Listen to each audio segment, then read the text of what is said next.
नमस्कार। राजस्थान विधानसभा चुनाव 2023 का बिगुल बज चुका है। मौजूदा कांग्रेस की गहलोत सरकार ने इस चुनावी साल के अंतिम समय में प्रदेश की जनता को महंगाई राहत कैंप के माध्यम से अनेकों कल्याणकारी योजनाओं का तोहफा दिया है, जिसमें 500 रुपए में गैस सिलेंडर, 25 लाख का स्वास्थ्य बीमा फ्री, 10 लाख का दुर्घटना बीमा फ्री, राशन के साथ दाल, चीनी, मसाले, तेल आदि फ्री, 100 यूनिट घरेलू बिजली फ्री, बिजली खर्च पर लगने वाले सभी तरह के स्थायी शुल्क, फ्यूल सरचार्ज और अन्य चार्ज फ्री, किसानों को 2000 यूनिट महीना कृषि बिजली फ्री, पशुपालकों को गाय भैंस पर 80,000 का बीमा फ्री, पशुपालकों को 5 रुपए प्रति लीटर दूध पर अनुदान, महिलाओं को एक स्मार्टफोन और 3 साल का इंटरनेट रिचार्ज फ्री, न्यूनतम सामाजिक पेंशन 1000 रुपए कर दी गई है। इसके अलावा भी हजारों रुपए की scholarship, free coaching, free technology courses, यहाँ तक कि कृषक ऋण राहत आयोग के माध्यम से 2 लाख रुपए तक के केसीसी कर्ज को 75%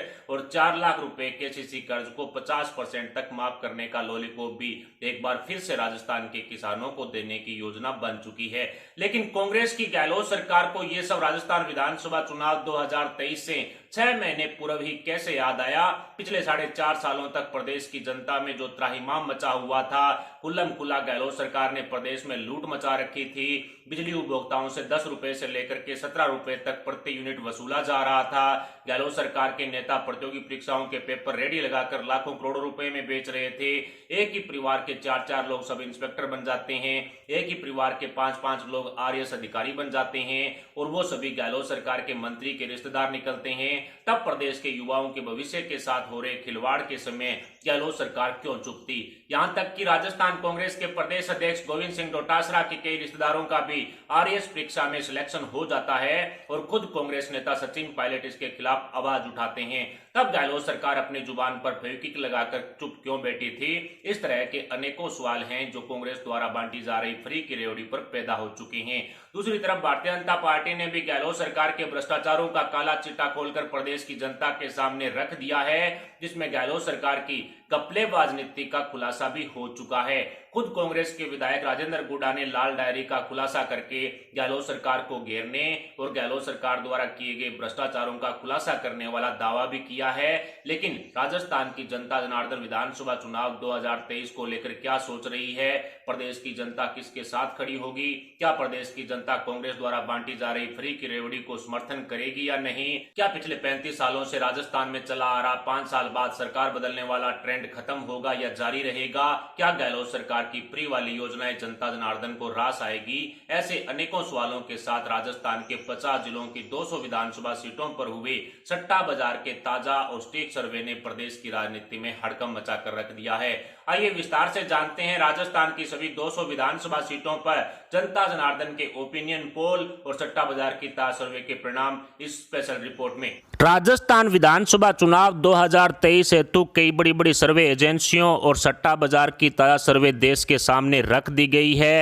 राजस्थान में टोटल 50 जिले हैं, जिनमें 200 विधानसभा सीटें हैं। राजस्थान के 50 जिलों को 10 बड़े संभाग में बांटा गया है। शुरुआत करते हैं सीकर संभाग की। सीकर संभाग में 4 जिले शामिल किए गए हैं और इन 4 जिलों में टोटल 21 विधानसभा सीटें हैं। सट्टा बाजार और सर्वे एजेंसियों के अनुसार सीकर संभाग में कांग्रेस को 7 से 9 सीटें मिलने का अनुमान लगाया गया है। सीकर संभाग की 7 से 9 सीटें कांग्रेस को फिलहाल दे दी गई है, तो वहीं सीकर संभाग में भारतीय जनता पार्टी 11 से 13 विधानसभा सीटों पर कमल खिलाने में कामयाब हो सकती है। सीकर संभाग की 11 से 13 सीटें बीजेपी को दे दी गई है, तो वहीं सट्टा बाजार और सर्वे एजेंसियों ने एक सीट पर सीकर संभाग में अन्य का कब्जा रहने वाला अनुमान भी लगाया है।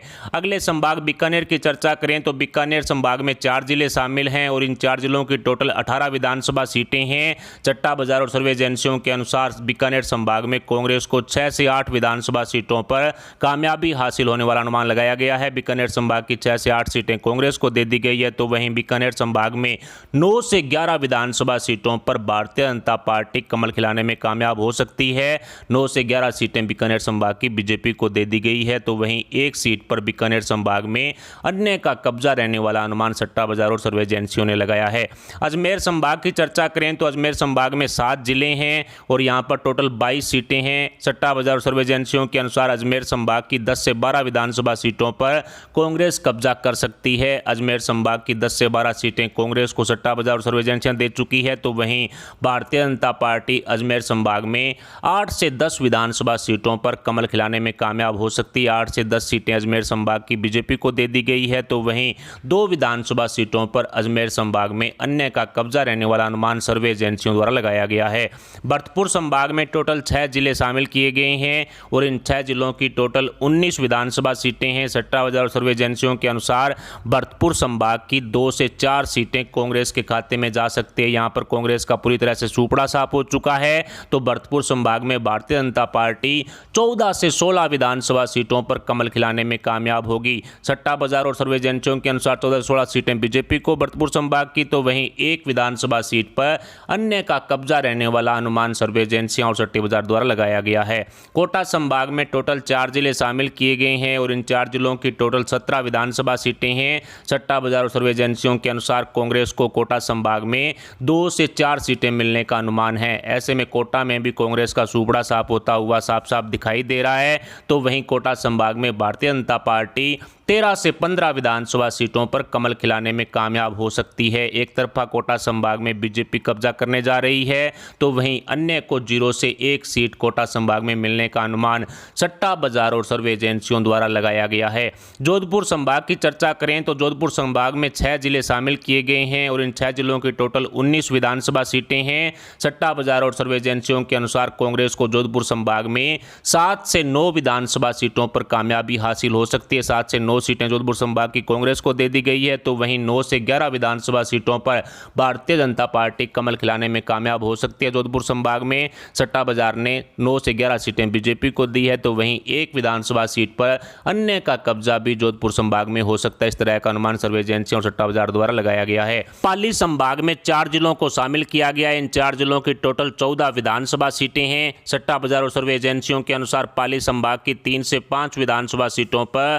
कांग्रेस को कामयाबी हासिल हो सकती है। 3 से 5 सीटें कांग्रेस को दे दी गई है पाली संभाग की, तो वहीं 8 से 10 विधानसभा सीटों पर पाली संभाग में भारतीय जनता पार्टी कमल खिलाने में कामयाब हो सकती है। 8 से 10 सीटें पाली संभाग की बीजेपी को सौंप दी गई है, तो वहीं एक सीट पर पाली संभाग में अन्य का कब्जा रहने वाला अनुमान सट्टा बाजार और सर्वे एजेंसियों द्वारा लगाया गया है। उदयपुर संभाग में 5 जिले शामिल किए गए हैं। उन 5 जिलों की टोटल 24 विधानसभा सीटें हैं। सट्टा बाजार और सर्वे एजेंसियों के अनुसार उदयपुर संभाग की 7 से 9 विधानसभा सीटों पर कांग्रेस का कब्जा हो सकता है। 7 से 9 सीटें उदयपुर संभाग की कांग्रेस को दे दी गई है, तो वहीं 16 से 18 विधानसभा सीटों पर उदयपुर संभाग में भारतीय जनता पार्टी कमल खिलाने में कामयाब हो सकती है सट्टा बाजार और सर्वे एजेंसियों के अनुसार, तो वहीं 0 से 1 विधानसभा सीट पर उदयपुर संभाग में अन्य का कब्जा भी हो सकता है। बांसवाड़ा संभाग में 3 जिलों को शामिल किया गया है। इन 3 जिलों की टोटल 11 विधानसभा सीटें हैं। सट्टा बाजार और सर्वे एजेंसियों के अनुसार बांसवाड़ा संभाग की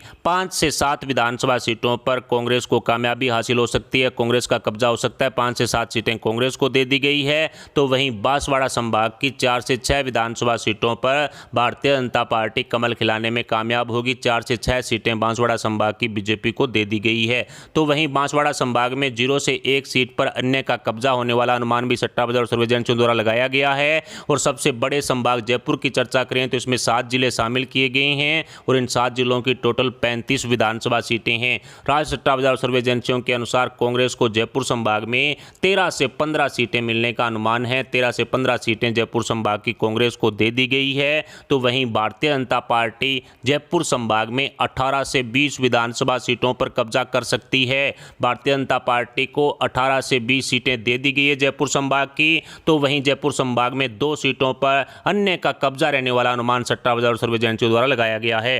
राजस्थान चुनाव 2023 के इस पूरे सर्वे को आसान भाषा में समझें तो सट्टा बाजार सर्वे एजेंसियों के अनुसार राजस्थान विधानसभा चुनाव 2023 में कांग्रेस को 62 से 72 सीटें मिलने का अनुमान है। यानी कि कांग्रेस का सरकार से सूपड़ा साफ होता हुआ 62 से 72 सीटें सट्टा बाजार और सर्वे एजेंसियों ने कांग्रेस को दी है, तो वहीं भारतीय जनता पार्टी 110 से 120 विधानसभा सीटों पर कमल खिला सकती है।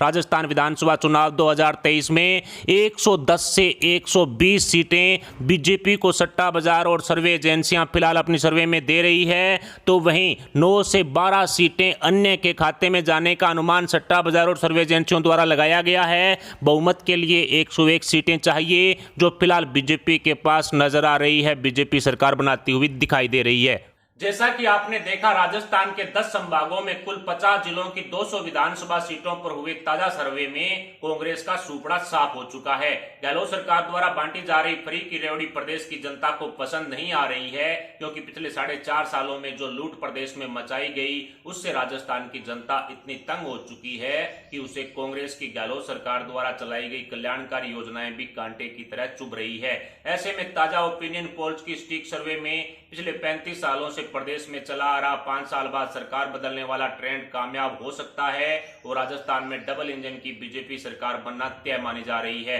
कि राजस्थान विधानसभा चुनाव 2023 पर हुई ताजा और स्टिक सर्वे के परिणामों पर आपके क्या विचार हैं? इस बार कौन सी पार्टी सीएम गद्दी पर कब्जा करेगी? इस पर भी आप अपने विचार हमें कमेंट बॉक्स में जरूर बताएं। साथ ही वीडियो को लाइक करके हमारे चैनल को सब्सक्राइब जरूर कर लें। अभी के लिए इतना ही, मिलते हैं अगली वीडियो अपडेट अगली खबर के साथ। तब तक के लिए जय हिंद, जय भारत।